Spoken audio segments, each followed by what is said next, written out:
এই পৃথিবীতে রয়েছে জান্নাতের 4টি নদী। এই 4টি নদীর উৎপত্তি মূলত জান্নাত থেকে। বিজ্ঞানীরা এই 4টি নদী সম্পর্কে গবেষণা করে কোনো প্রকার কোনো কুল কিনারা না পেয়ে তারা শেষ পর্যন্ত আল কোরআনের উপর গবেষণা চালায়। আশ্চর্যকর বিষয় এটাই যে শেষ পর্যন্ত গবেষকরা পবিত্র আল কোরআনে এই 4টি নদীর উৎপত্তি স্থল খুঁজে পায় এবং তারপরেই গবেষকরা নতুন এক তথ্য দিল বিশ্ববাসীর কাছে। কিন্তু কি এমন পেল তারা, সেটা জানলে অবাক হবেন আপনিও। হতে পারে এই 4টি নদীর ভেতরে আপনি কোনোটি হয়তো দেখেছেন, এমনও হতে পারে এই 4টি নদীর কোনো একটি নদী হয়তো আপনার বাড়ির পাশেই রয়েছে। তো প্রিয় দর্শক, এই 4টি জান্নাতি নদী সম্পর্কে যদি আপনি জেনে থাকেন তবে অবশ্যই কমেন্ট বক্সে জানাবেন। আর যদি এই 4টি জান্নাতি নদী সম্পর্কে মুসলিম হয়েও জেনে না থাকেন তবে অবশ্যই ভিডিওটি শেষ পর্যন্ত দেখা আপনার জন্য কর্তব্য হয়ে যাবে। তো চলুন বেশি কথা না বলে মূল ভিডিও শুরু করা যাক। এই পৃথিবীতে বয়ে চলেছে জান্নাতের 4টি নদী। আমাদের প্রিয় নবী হযরত মুহাম্মদ সাল্লাল্লাহু আলাইহি ওয়াসাল্লামকে হাউজে কাউসার নামে একটি নদী দান করা হয়েছিল। আর প্রিয় নবী সাল্লাল্লাহু আলাইহি ওয়াসাল্লাম তার সকল তৃষ্ণার্ত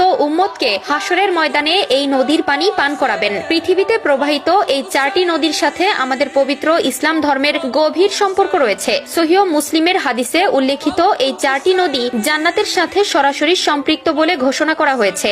এর মধ্যে প্রথমেই রয়েছে মিশরের নীল নদ। এই নদী সম্পর্কে সহিহ মুসলিম হাদিসে বিশেষভাবে উল্লেখ করা হয়েছে, যেখানে রাসূলুল্লাহ সাল্লাল্লাহু আলাইহি ওয়াসাল্লাম বলেছেন নীল অপরাধী নদীর সাথে সম্পৃক্ত রয়েছে। সহিহ মুসলিম হাদিস নম্বর 164। আর নীল নদের সাথে ইসলামের সবচেয়ে বড় ঐতিহ্যের সাথে সম্পৃক্ত রয়েছে। যদি আমরা নবী মুসা আলাইহিস সালামের ঘটনা জেনে থাকি তাহলে সুস্পষ্ট ভাবে তা বুঝতে পারবো। নবী করিম সাল্লাল্লাহু আলাইহি ওয়াসাল্লাম মিরাজে গিয়ে জান্নাতের 4টি নদী দেখেছেন, তার ভেতরে একটি হচ্ছে এই নীল নদ। 2 নম্বরে রয়েছে তুরস্কের জয়হান নদী। বিভিন্ন হাদিসে তুরস্কের এই জয়হান নদীকে জান্নাতি নদী বলে উল্লেখ করা হয়েছে। এই নদী পূর্ব তারাস পর্বতমালার নুরহাত পর্বত থেকে উৎপন্ন হয়ে প্রায় 500 কিলোমিটার প্রবাহিত হয়ে ভূমধ্য সাগরে গিয়ে মিশেছে। 3 নম্বরে রয়েছে তুরস্কের সিহান নদী। সিহান নদী যা সিরাস নামেও বেশ পরিচিত, এটি সিলিসিয়া অঞ্চলের সবচেয়ে দীর্ঘতম একটি নদী। আমাদের প্রিয় নবী হযরত মুহাম্মদ সাল্লাল্লাহু আলাইহি ওয়াসাল্লাম এই নদীর দুটি সম্পর্কে বলেছেন সিহান ও জাইয়ান। ইরাকের ফুরাত ও মিশরের নীল নদ প্রত্যেকটি নদী জান্নাতের নদ নদী সমূহের অন্যতম।